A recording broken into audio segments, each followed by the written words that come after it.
Friends, चलिए आज jet के मॉडल सेट 1 का सेक्शन बी बनाते हैं जो कि 2 मार्क्स का क्वेश्चन है। उसमें आपको क्या 6 क्वेश्चन चुन के बनाना है। तो चलिए 8 क्वेश्चन हम लोग एक एक करके सॉल्व करते हैं। तो चलिए 31 नंबर का क्वेश्चन है क्या, let F is a mapping R to R. F is a mapping R to R कहने का मतलब प्री इमेज और इमेज दोनों ही क्या है, रियल नंबर है, रियल नंबर होगा या रियल नंबर है। और फंक्शन का डेफिनेशन दिया हुआ है क्या, x square minus 5x plus 4। Then find the value of f composite f1। तो ये आपकी जो दो फंक्शन के मल्टीप्लिकेशन, दो फंक्शन के प्रोडक्ट को हम लोग क्या बोलते हैं, कंपोजिशन। तो चलिए इसको हम लोग यहाँ सॉल्व करते हैं। ऐसा ऑब्जेक्टिव क्वेश्चन में भी हम लोग बनाए थे। तो चलिए लिखते हैं f कंपोजिट fx पहले लेना। तो देखिए f कंपोजिट fx यानी कि fx का वैल्यू देखिए क्या है, x square minus 5x plus 4। और फंक्शन का भी वैल्यू देखिए यही है, x square minus 5x plus 4। तो ध्यान देंगे ये x का वैल्यू है, यानी कि जहां जहां x होगा उस जगह पर ये पूरा मान हम लोग बैठाएंगे। तो यहाँ x स्क्वायर है तो ये मान बैठेगा x square minus 5x plus 4 का होल स्क्वायर माइनस 5x के जगह पर फिर आपका x square minus 5x plus 4 और ये 4 तो रह जाएगा। ध्यान दीजिएगा स्टूडेंट्स, ये x का वैल्यू है और ये पूरा इसको हम लोग x मानेंगे और जहां जहां x है उस x के वैल्यू को हम लोग पुट करते हैं। अब चूंकि क्या है कि f कंपोजिट f1 यानी कि x के जगह पर हम लोग को क्या पुट कर देना है, 1। तो यहाँ कर दीजिए, जहां जहां x होगा वहां वहां 1 डाल दीजिएगा। तो 1 का स्क्वायर 5 इंटू 1 प्लस 4 का square minus 5 into x square minus 5 into 1 plus 4 और प्लस 4। तो ध्यान देंगे देखिए यहाँ 4 और 1 5 और ये 5 0 यानी कि 0 का स्क्वायर 5, ये भी आपका 0 और प्लस 4। तो आंसर क्या आएगा, प्लस 4। इस तरह से इस क्वेश्चन का आंसर आएगा 4। चलिए स्टूडेंट्स चलते हैं क्वेश्चन नंबर 32 में। ये क्वेश्चन है क्या, right all 1 function from set ए 1 2 3, जिसका मेंबर कितना है 1 2 3 और टू इटसेल्फ 1 फंक्शन बनाना है, ए को ए के साथ ही बनाना है। तो ए में मेंबर अगर कितने हैं, मेंबर 1 2 3, तो इसको ये भी ए है और ये भी ए है। अगर इस क्वेश्चन में टोटल नंबर ऑफ 1 फंक्शन पूछा जाता तो आप आंसर दे सकते थे क्या, फैक्टोरियल 3। जितना मेंबर होता है उस पर आप फैक्टोरियल साइन लगाइएगा और उसको सॉल्व कीजिएगा तो आपको टोटल 1 फंक्शन निकल आएगा।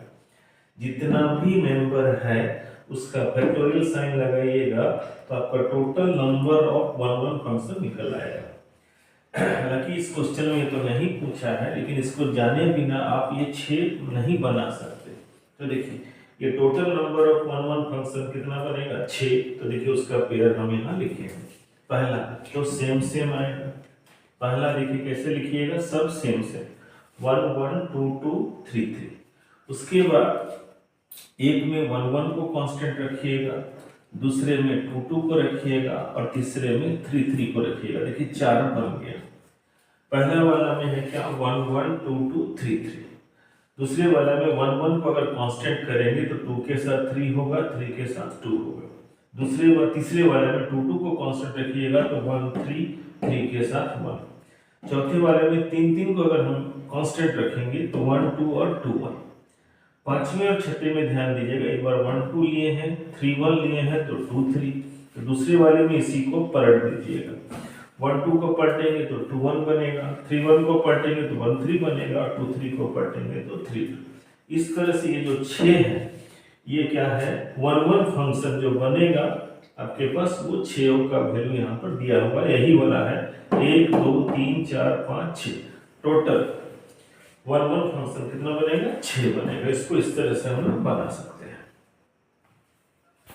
क्वेश्चन नंबर 33 पूछ रहा है क्या, prove that tan inverse 2/3 plus sin inverse 3/5 equal to tan inverse 17/6 prove करना। तो चलिए LHS लेते हैं। LHS LHS क्या है, tan inverse 2/3 plus sign inverse 3/5। तो हमारे पास जो फॉर्मूला है दोनों tan में होना चाहिए या तो दोनों साइन में होना चाहिए। तो दोनों साइन नहीं बनाएंगे क्योंकि हमको RHS में क्या प्रूव करना, tan इनवर्स। इसको हम लोग क्या है ना tan इनवर्स में चेंज करेंगे। तो चलिए देखिए क्या है, जिसको चेंज करना है उसको हम लोग कोई एंगल मानेंगे। तो let sine inverse 3/5 equal to theta, inverse को हटाइए तो साइन थीटा इक्वल टू 3/5। तो 10 क्लास में आप पढ़े हैं student, sine theta equal to क्या होता है, p/h। तो p/h है तो b नहीं है तो b निकालिए, तो h² माइनस p²। h² यानी कि 25, b² यानी कि 9, 16 का कितना है 4। हमको जरूरत है 10, तो 10 करते हैं।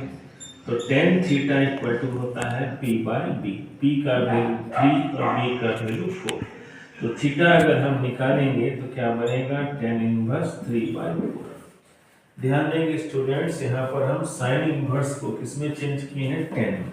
तो देखिए जिसको चेंज करना है उसको कुछ तो मानना पड़ेगा एंगल, क्योंकि एंगल के बिना इनवर्स नहीं हटता। तो एंगल को पहले हम लोग क्या किए, हटाए इनवर्स को एंगल के साथ, फिर 10th क्लास की तरह उसको सॉल्व किया, क्योंकि 10 में बदलना है तो 10 लेंगे और 10 के फॉर्मूला में बैठा करके थीटा निकाल लिए। तो देखिए यहाँ पर क्या है, तो tan इनवर्स 2/3 इसको क्या माना है, थीटा। और चलिए जब हम इसको tan में चेंज किए तो इसी थीटा का वैल्यू क्या निकला, tan इनवर्स 3/4। चलिए अब देखिए tan inverse x plus tan inverse y का फॉर्मूला होता है। तो tan inverse x plus tan inverse y का फॉर्मूला होता है tan inverse x plus y बट्टा 1 माइनस x इंटू y। ये देखिए फॉर्मूला है। यहाँ x के जगह पर 2/3 है और y के जगह पर 3/4, इससे बैठाते हैं। तो चलिए चलते हैं। तो tan इनवर्स x के जगह पर 2/3, y के जगह पर 3/4, 1 माइनस x के जगह पर 2/3 और y के जगह पर 3/4। तो यहाँ देखिए 3 कटेगा, 2 से ये कटा। तो ऊपर में देखिए क्या बचा है, तो 3 और 4 का एलसीएम लेंगे तो 12, यहाँ आएगा 8 और यहाँ आएगा क्या, 9। यहाँ बचा है 1 माइनस 1/2। तो ध्यान देंगे स्टूडेंट्स, यहाँ पर 8 और 9 क्या होगा, 17/12 इंटू 1 माइनस 1/2। तो 1 से हाफ घटेगा तो क्या बचेगा, हाफ। यहाँ पर ध्यान देंगे 1 माइनस 1/2 से घटाएंगे तो क्या बचेगा, 1/2। उसको फिर आप पलटिएगा तो क्या बनेगा, 2/1। तो 2 से अगर कटेगा तो क्या आएगा, tan इनवर्स 17/6, जो कि हमको RHS में प्रूव करना था।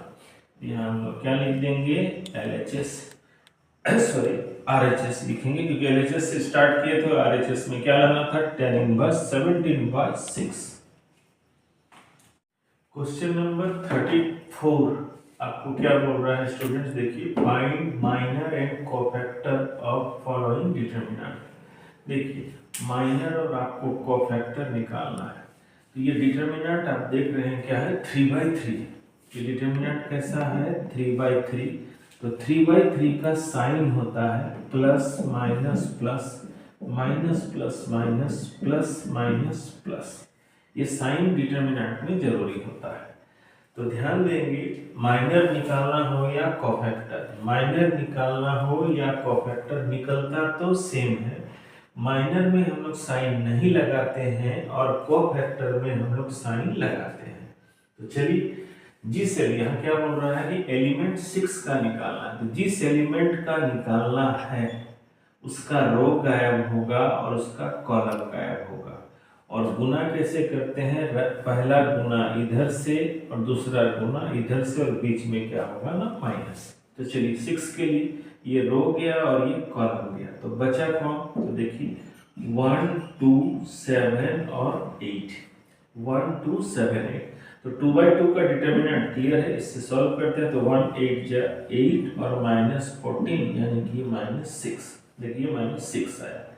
अब ये 6 पोजीशन में देखिए साइन कौन है, माइनस है।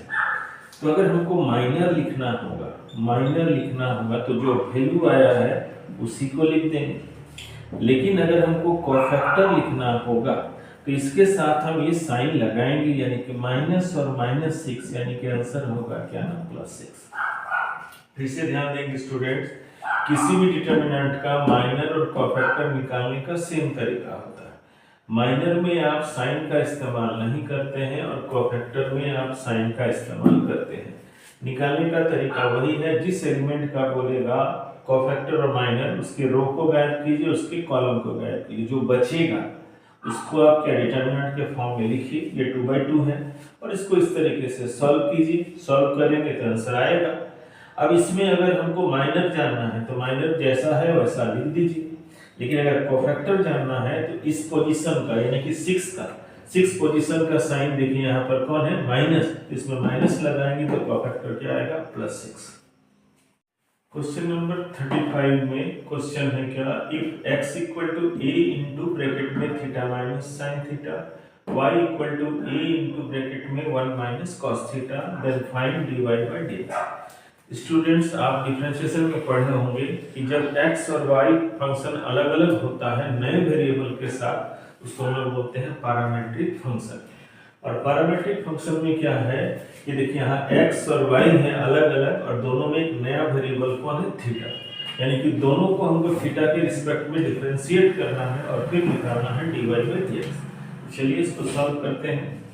तो x = a थीटा माइनस क्या है ना, साइन थीटा। तो देखिए यहाँ पर नया वेरिएबल कौन है, थीटा, तो हम लोग थीटा के रिस्पेक्ट में करेंगे। तो चलिए लिखते हैं क्या, differentiate with respect to theta. तो x का डिफरेंशिएशन होगा dx/d थीटा, a कांस्टेंट है, थीटा का 1 माइनस साइन थीटा का cos थीटा, ये डिफरेंशिएशन dx/d थीटा निकल गया। दूसरा वाला लेते हैं, y = a into 1 minus cos theta, इसको भी डिफरेंशिएट करेंगे, नया वेरिएबल। पैरामीट्रिक फंक्शन में ध्यान दीजिएगा, x और y दोनों अलग तो होगा, लेकिन दोनों में एक जो वेरिएबल होगा वो दोनों में सेम होगा। ऐसा नहीं कि इसमें थीटा है तो उसमें कुछ अल्फा हो जाएगा, दोनों में सेम रहेगा। तो डिफरेंशिएट विथ रिस्पेक्ट टू क्या है ना, थीटा। तो y का डिफरेंशिएशन dy/d थीटा, a 1 का 0 माइनस cos थीटा का फिर माइनस, तो क्या आएगा, a sin थीटा, इसको गुना कर देंगे तो आ जाएगा a sin थीटा। निकालना क्या है स्टूडेंट्स, dy/dx। तो ध्यान देंगे dy ऊपर है तो आप इस टर्म को ऊपर लिखेंगे, यानी कि dy/d theta by dx/d theta. यहाँ प्राय गलती होता है क्योंकि हम लोग सबसे पहले सॉल्व किसको करते हैं, dx/d थीटा और उसके बाद dy/d थीटा। तो इस फॉर्मूला को जरूर लिखिएगा ताकि गलती होने से क्या ना बच सके, चूंकि लॉन्ग क्वेश्चन है 2 मार्क्स का, तो 2 मार्क्स को मायने रखता है, इससे सावधानी यहाँ पर रखें। अब चलिए मान पुट करते हैं। तो dy/d थीटा का मान क्या है, a sin थीटा, और dx/d थीटा का मान है क्या, a इंटू 1 माइनस क्या है ना, cos थीटा। a कटा, जहां तक ट्रिगोनोमेट्रिकल फंक्शन स्प्लिट हो सकता है उसको स्प्लिट करते हैं। तो sin थीटा का देखिए फॉर्मूला होता है क्या, कि 2 sin θ/2 इंटू cos θ/2, और 1 माइनस cos थीटा का फॉर्मूला होता है क्या, कि 2 sin स्क्वायर θ/2। तो देखिए 2 कटा, एक साइन कटेगा तो बचेगा क्या, cos θ/2 बाय क्या है, sin θ/2। तो cos बाय sin क्या बनेगा, cot θ/2। इस तरह से dy/dx का आंसर क्या आया, cot θ/2। क्वेश्चन नंबर 36 क्या है स्टूडेंट, देखिए evaluate integration dx by under root क्या है, 1 माइनस cos x। तो चलिए क्वेश्चन लेते हैं, integration dx by under root 1 minus cos x। तो dx by 1 minus cos x का फॉर्मूला होता है 2 sin स्क्वायर x/2। ध्यान देंगे 1 माइनस cos x का फॉर्मूला क्या होता है स्टूडेंट, 2 sin स्क्वायर x/2। तो 2 देखिए बाहर लाइए, तो 2 बाहर आएगा तो क्या आएगा बोलिए, 1/√2। और sine square X by two root से बाहर आएगा तो क्या बनेगा साइन एक्स बाई टू। अब साइन को आप ऊपर ले जाइएगा, ये चलिए 1/√2 को बाहर की, साइन को ऊपर ले जाएंगे तो बनेगा क्या cos x by to dx। तो आप फॉर्मूला पढ़े हैं integration of cosec x dx का, क्या होता है log mod cosec x minus क्या होगा cot x। तो यहाँ पर x के बजाय x बाई टू है, तो चलिए ये रहा 1/√2, तो log क्या बनेगा mod cosec x by to minus cot x by to. ये cosec का इंटीग्रेशन हुआ, और ये x बाई टू को x बाई टू के लिए यानी कि x का जो कॉफिशिएंट होता है इंटीग्रेशन में क्या होता है डिवाइड होता है, यानी कि यहाँ आएगा 1/2 और इंटीग्रेशन करने के बाद कांस्टेंट को जोड़ दिया जाता है। तो 1/2 को अगर पलटेंगे तो यहाँ क्या आएगा बोलिए 2/√2 इंटू लॉग मोड में आएगा cosec x बाई टू और minus cot x by two plus के।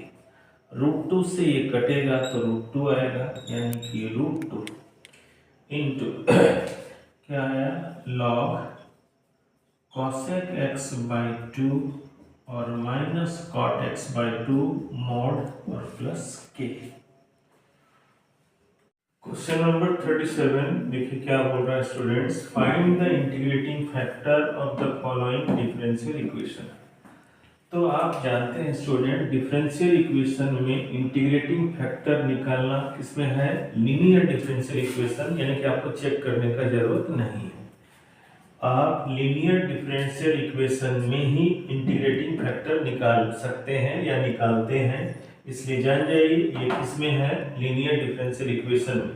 लेकिन क्या है linear differential equation, linear differential equation का जो फॉर्म होता है वो होता है क्या dy by dx plus p into Y equal to क्या ना q, यानी कि dy बाई dx एकदम प्योर फॉर्म में होगा विदाउट क्या है कॉफिशिएंट।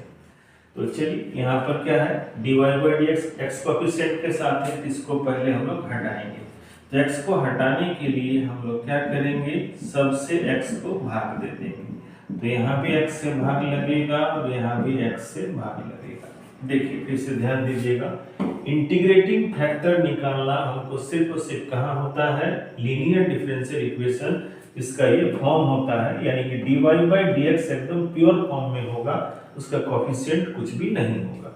तो यहाँ कोएफिशिएंट को यहाँ क्या है x इनटू में है, तो हटाने के लिए हम लोग क्या किए हर एक टर्म से LHS और RHS दोनों को x से डिवाइड कर दिए, तो देखिए ये x कटा, तो देखिए ये प्योर फॉर्म में आ गया dy by dx plus 2/x into y equal to x कटेगा आए। तो यहाँ पर देख रहे होंगे कि y का जो मल्टीपल है ये हमको p देगा, ठीक। तो यहाँ p का वैल्यू हमको क्या मिला 2/x, और इंटीग्रेटिंग फैक्टर इंटीग्रेटिंग IF का फुल फॉर्म इंटीग्रेटिंग फैक्टर जिसका आपके पास फॉर्मूला होता है e का पावर इंटीग्रेशन p dx। तो e तो ठीक है, इंटीग्रेशन p के जगह पर क्या है स्टूडेंट्स 2/x, तो 2/x dx, तो 2 अगर हम कॉमन निकालते हैं तो 1/x dx है, तो e 2 और 1/x का इंटीग्रेशन log x। तो आप जानते हैं log में अगर कोई आगे रहता है तो ये पावर में चला जाएगा, यानी कि e का पावर क्या बनेगा log x स्क्वायर। और आप ये भी जानते हैं कि e अगर बेस में है पावर में log है और कोई फंक्शन है तो e log x स्क्वायर, यानी कि ये कैंसिल होता है और बचता क्या है x स्क्वायर, यानी कि इस डिफरेंशियल इक्वेशन का इंटीग्रेटिंग फैक्टर का आंसर क्या आएगा x square. Question number 38 probability का क्वेश्चन है, देखिए PA equal to 1/4, PB equal to 1/2 and PA intersection B equal to 1/8, then find P not A and not B। तो पहले तो नॉट A और नॉट B का मतलब समझिए, तो P नॉट A का मतलब A बार, एंड का मतलब होता है इंटरसेक्शन, एंड किससे इंडिकेट करेंगे इंटरसेक्शन, और ये है क्या ना P बार। तो निकालना है आपको P A bar intersection B बार। तो स्टूडेंट्स आप 11th क्लास के सेट थ्योरी में डी मॉर्गन्स लॉ पढ़े। डी मॉर्गन्स लॉ आपने पढ़ा है। ये क्या बोलता है कि मान लीजिए पहला है ए यूनियन बी, टोटल का अगर कॉम्प्लीमेंट है, टोटल का बार है, तो ये क्या होगा ए बार इंटरसेक्शन क्या होगा ना बी बार। यानी पूरा में यूनियन में है तो सिंगल इंटरसेक्शन में आएगा, और अगर इंटरसेक्शन पर टोटल है तो सिंगल क्या आएगा यूनियन आएगा। तो ध्यान दीजिए यहाँ पर देखिए पी ए नॉट इंटरसेक्शन क्या है ना बी नॉट, यानी कि ये है। तो इसको हम लोग इस तरीके से हम लोग लिख सकते हैं। क्या लिखेंगे बोलिए P A union B, P A union B पर क्या है ना बार लगेगा। देखिए डी मॉर्गन से नॉट ए मतलब ए बार है, एंड का मतलब इंटरसेक्शन, और नॉट बी का मतलब बी बार। तो डी मॉर्गन्स लॉ में अगर हम चले सिंगल अगर इंटरसेक्शन में है तो टोटल किस पर आएगा यूनियन में है। अब आइए इसका बार साइन टोटल में है, यानी कि 1 माइनस कैसे निकलेगा ए यूनियन बी, यानी कि हमको इसको सॉल्व करने के लिए क्या चाहिए ए यूनियन बी। तो ध्यान देंगे स्टूडेंट्स, हमारे पास एक प्रॉपर्टीज है या एक फॉर्मूला है क्या कि पी ए यूनियन बी बराबर क्या होता है P A plus P B minus P A intersection B. तो पी ए का वैल्यू है हमारे पास 1/4, पी बी का वैल्यू है 1/2 और पी ए इंटरसेक्शन का वैल्यू है 1/8। तो 4, 2 और 8 का एलसीएम 8, तो यहाँ आएगा 2, यहाँ आएगा 4 और यहाँ आएगा 1। तो 6 में से 1 गया यानी कि 5/8। इस तरह से आप पी ए यूनियन बी निकाल लेंगे और उसको यहाँ बैठाएंगे। तो 1 माइनस पी ए यूनियन बी का वैल्यू है 5/8। एलसीएम अगर आप लीजिएगा तो 8 - 5 यानी कि इसका आंसर क्या आएगा 3/8।